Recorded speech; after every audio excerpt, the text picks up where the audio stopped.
Welcome to the course of structure analysis. In this lecture, we are going to see the topic that is related to the analysis of proper cantilever beam subjected to a UVL, that means uniformly varying load, which is having maximum at the fixed support and zero at the prop support.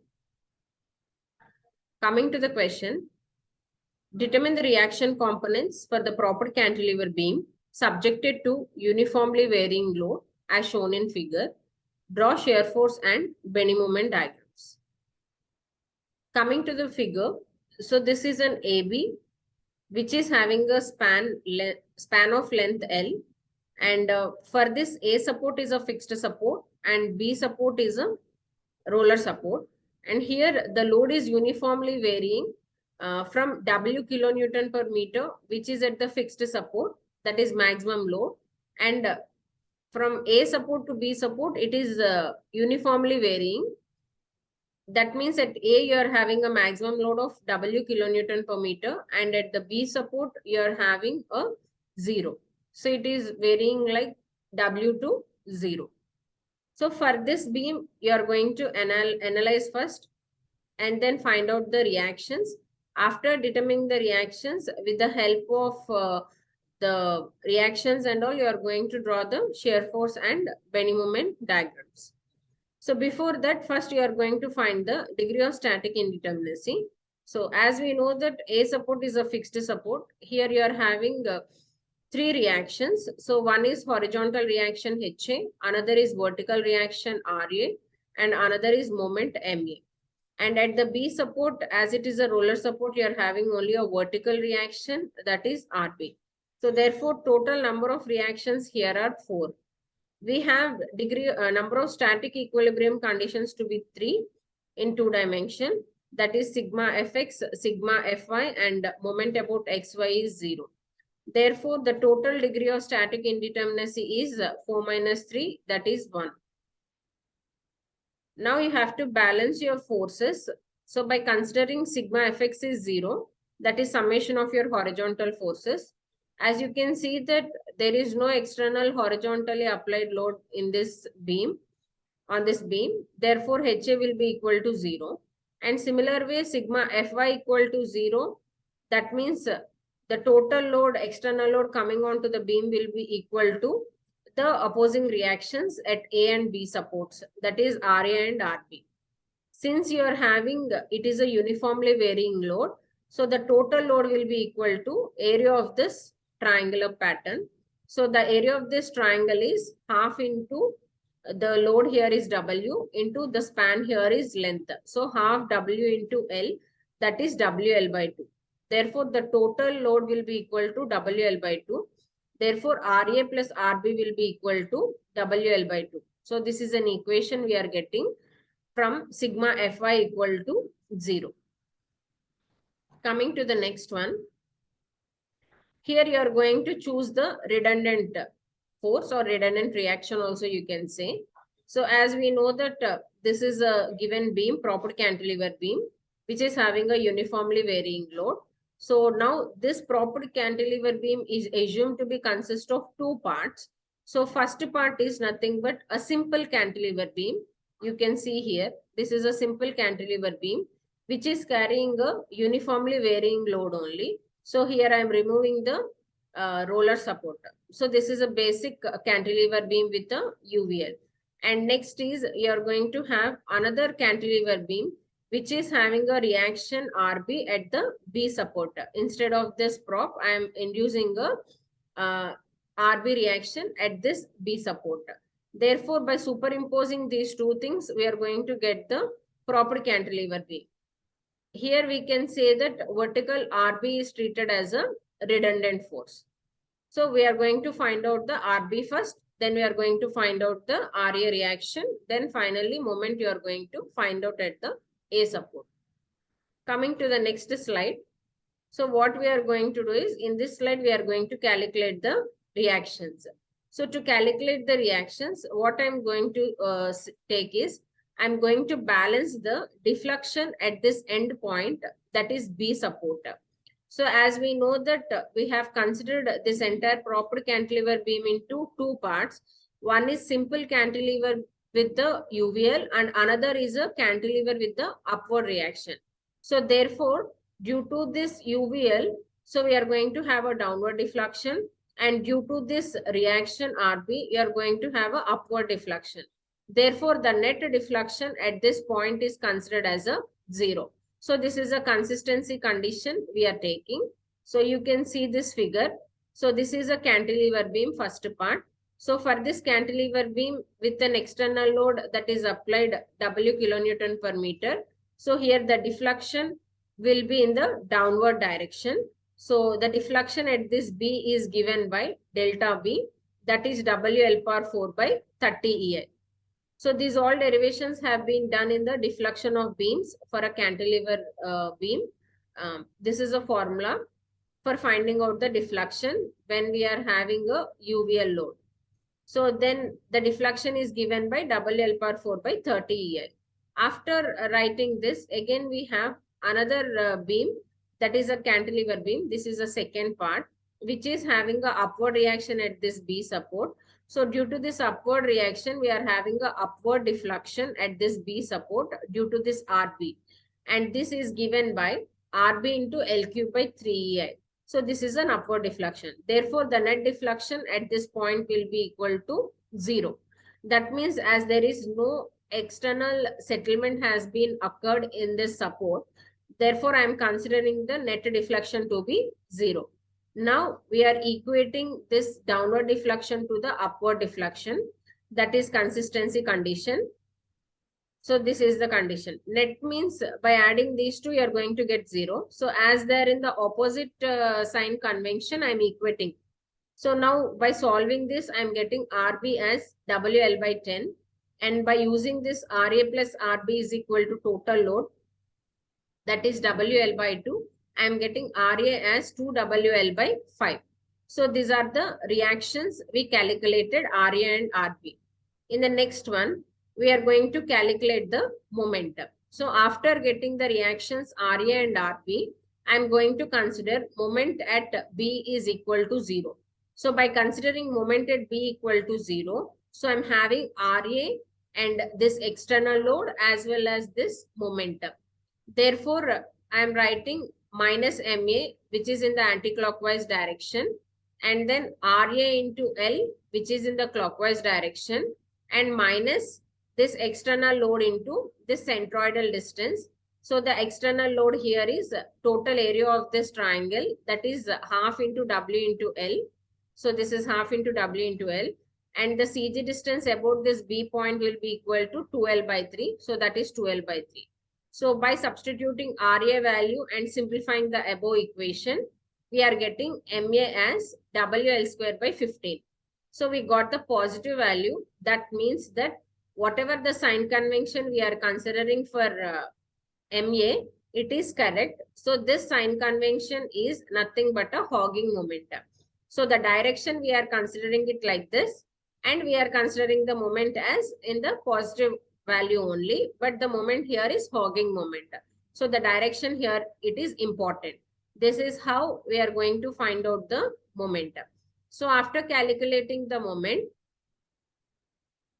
then we are going to draw the shear force diagram. For drawing a shear force diagram for this picture, for this beam, so first I'll write down all the reactions RA, RB and MA.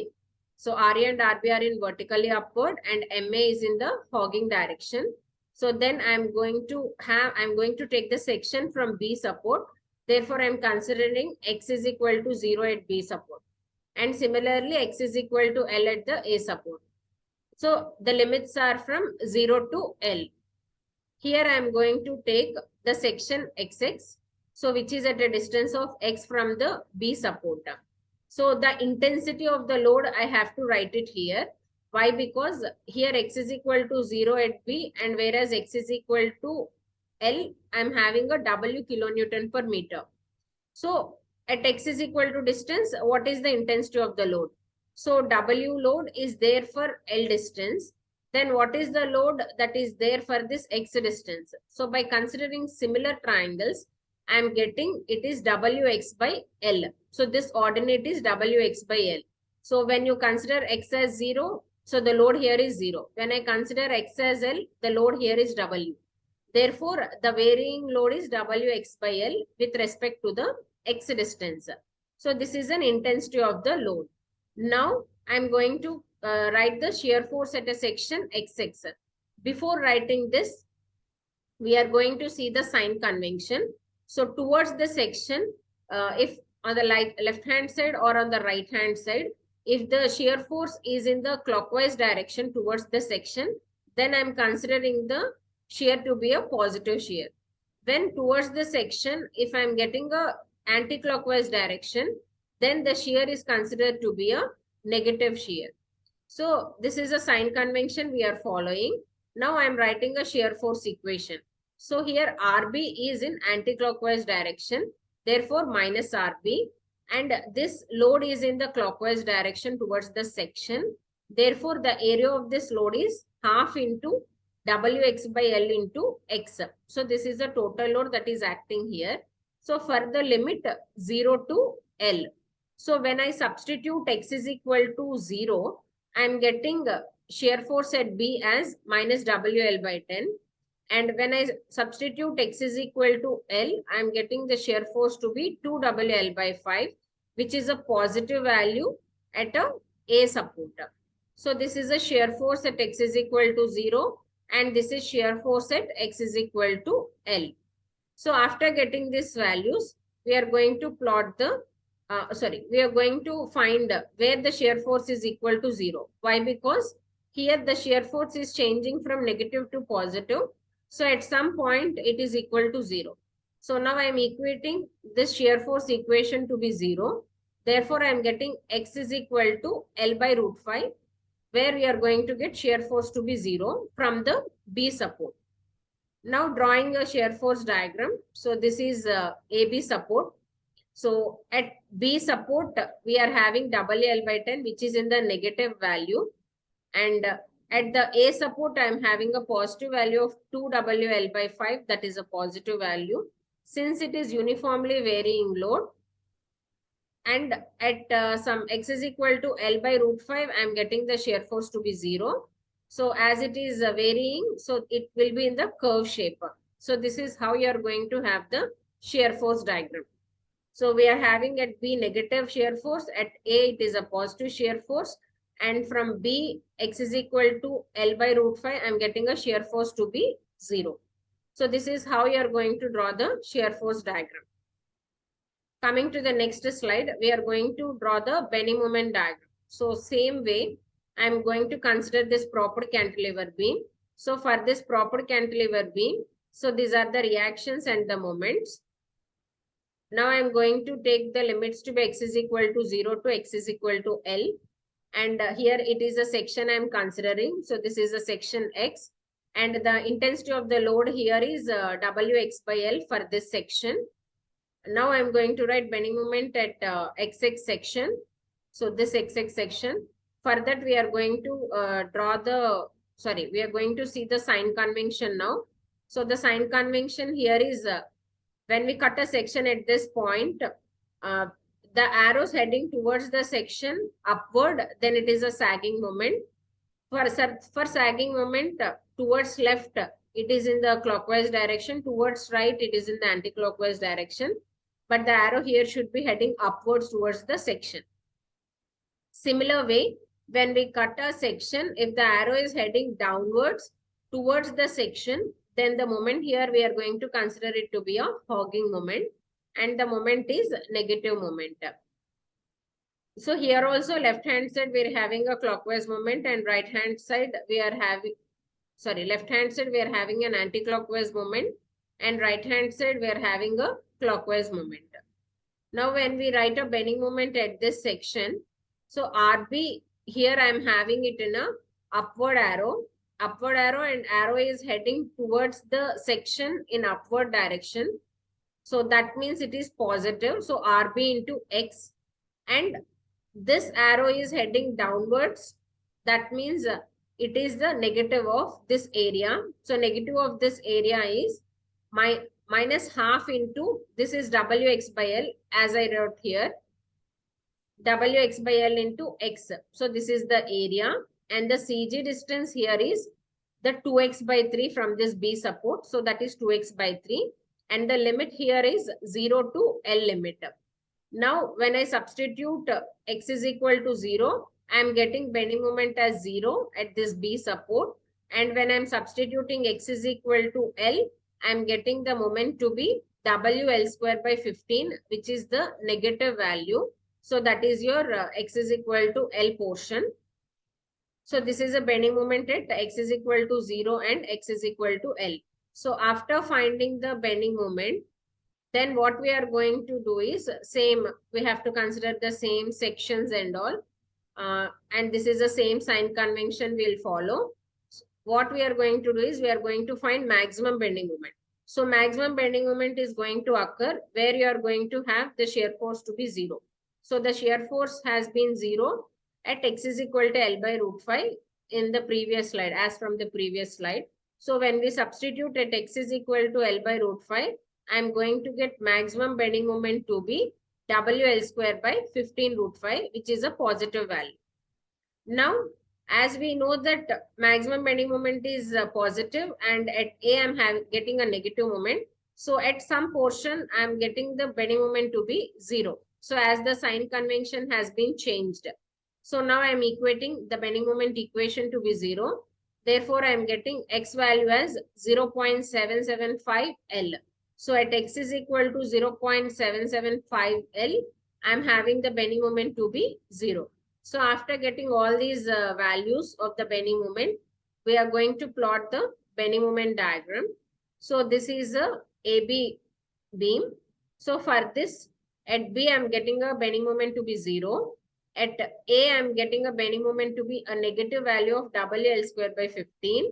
And at x is equal to L by root 5, I am getting a maximum bending moment of WL square by 15 root 5, which is a positive value. And at x is equal to 0.775 L, I am getting a bending moment to be 0. That means it has changed from positive to negative. Now I am going to join this from 0. It is getting a maximum value at L by root 5. Again, it is getting to be negative at this A support, that is at x is equal to L, WL square by 15. So at x is equal to 0.775 L, you are getting a bending moment value to be 0. So this is how you are going to draw the bending moment diagram. These are some of textbooks and references. Thank you.